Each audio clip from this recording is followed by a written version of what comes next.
So COVID-19 is spread through what we call droplet transmission. So droplets are larger particles, so still microscopic, but relatively larger particles that are generated through coughing, sneezing, and to a lesser degree talking.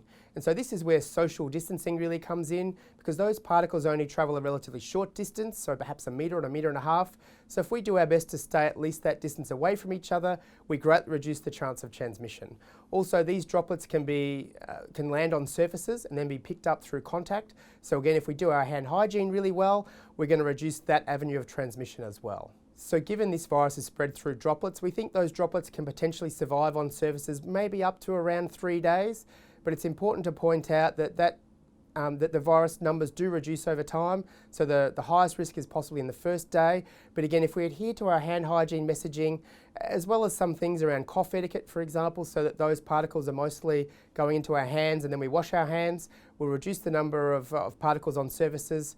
And if we wash our hands after we touch things, before we touch our face or eat, for example, we're going to reduce that chance of picking them up that way as well.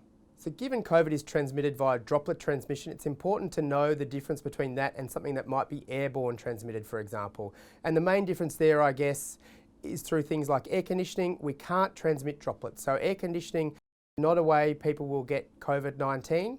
It really is droplets. So that's where we need to be in fairly close proximity for a significant amount of time.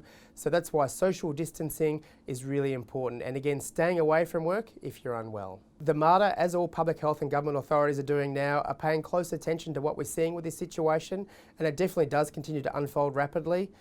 We might see our response adapt in accordance with what we're seeing more broadly in terms of bringing in new or stricter interventions. And I'd encourage everyone to make sure they pay attention to the recommendations at the time, both from the broader public health authorities, but also from the communication that we continue to release as we respond to an ever-evolving situation.